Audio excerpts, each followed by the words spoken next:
Bilberoendet är ju helt klart ett dilemma, inte minst på landsbygden där jag själv bor då.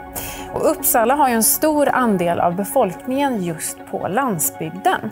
Så nu tycker jag att vi tar och snackar lite transporter. Helt klart. Hej Maria, hej Emma.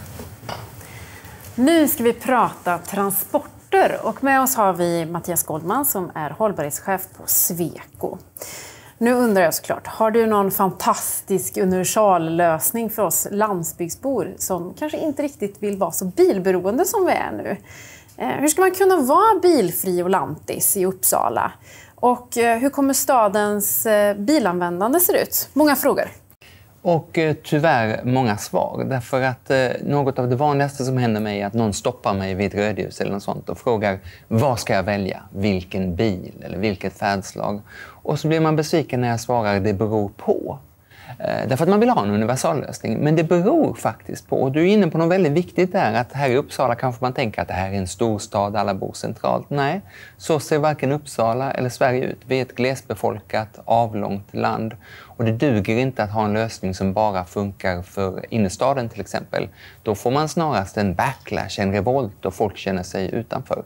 Men det vi vet är att vi måste bort från det ineffektiva och fossilbaserade, annars klarar vi inte klimatutmaningen. Och vi har 17 hållbara globala mål att klara av, så vi kan inte heller hitta lösningar som är bra för en och dåligt för de andra.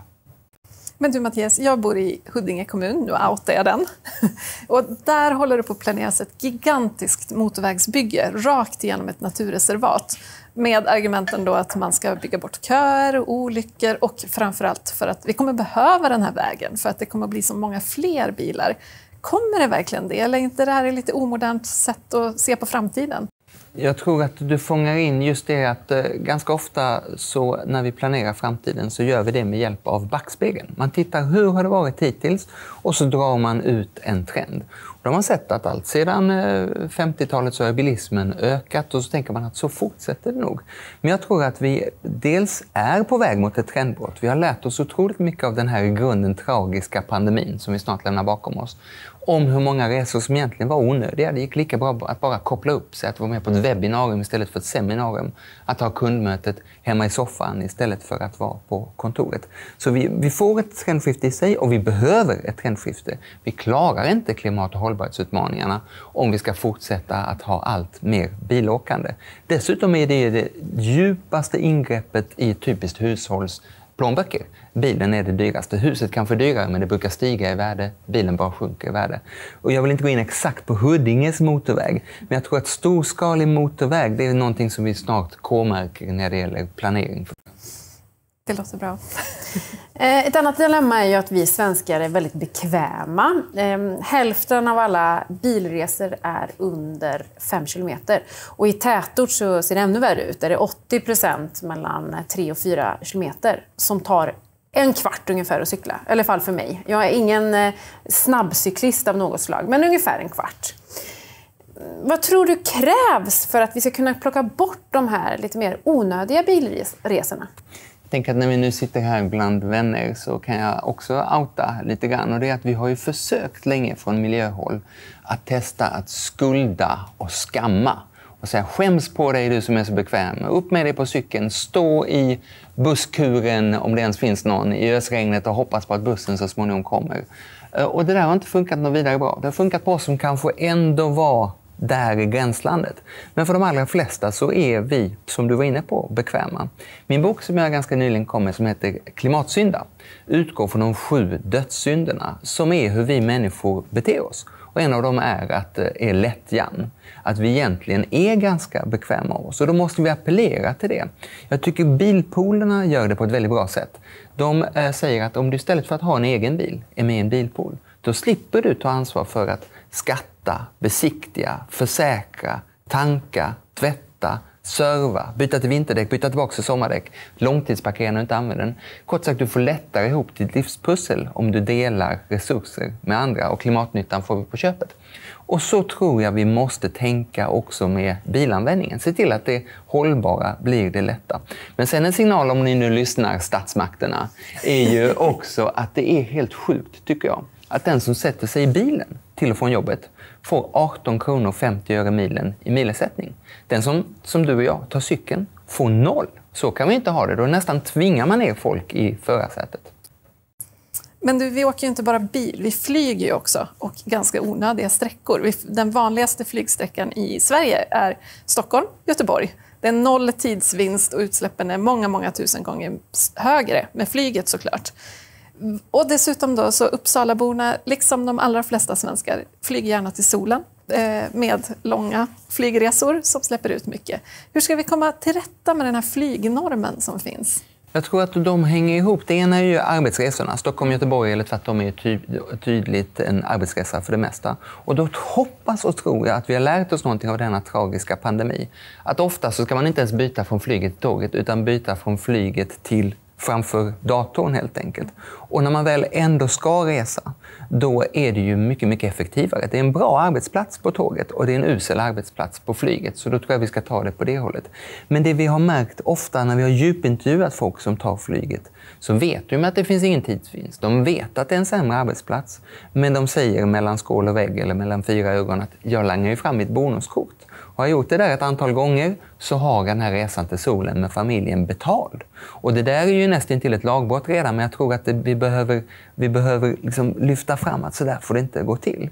Och när det gäller våra semesterresor så tänker jag på den här gamla dikten. Jag tror det var Karin Boye, va? Det är inte målet som är målet med vår färd. Det är resan som gör resan värd. Och vi behöver lyfta fram igen, lägga undan klimatmoralismen tror jag. Och lyfta fram istället att det bästa man kan göra med goda vänner eller med familjen är inte att stänga in sig i en plåtlåda på 10 000 meters höjd. Utan det är att njuta av själva resan och tycka där var det fint, vi stiger av. Tycka här var det härligt att köpa lite vin och ostar och vi äter det på tåget. Eller vad man nu kan komma åt så att man hittar njutningen i det hållbara. Du får det att låta väldigt härligt tycker jag att leva hållbart. När åker vi? Ja, så fort vi får. Ja, precis. Men det här med biobränsle då? Ett vanligt argument är att vi kan fortsätta flyga i den takt vi gör, men bara att vi byter ut bränslet i tanken. Vad har du för kommentar till detta?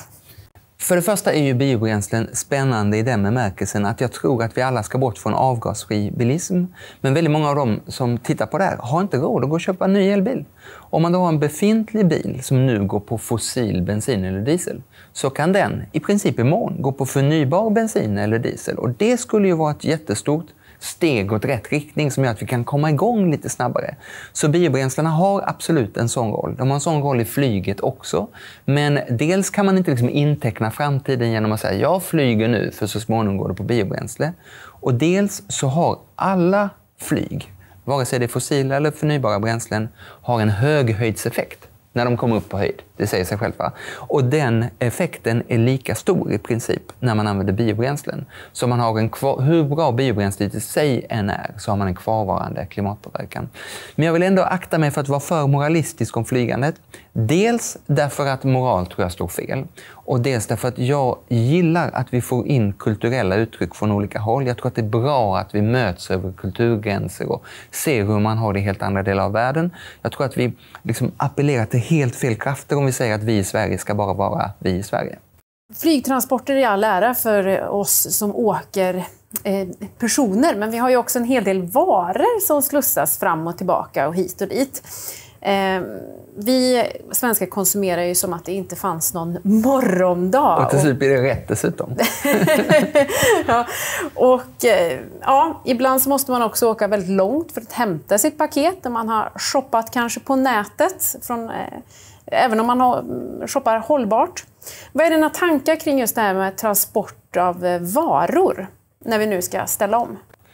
Det är att det är lönt att klura en stund på det. Därför att du har ju rätt att ofta blir det ett otroligt ohållbart och stort transportflöde. När man beställer kläder på nätet i en box som ska passa dig. Och du tänks inte ens välja alla de här 15 klädesplaggen utan kanske ett.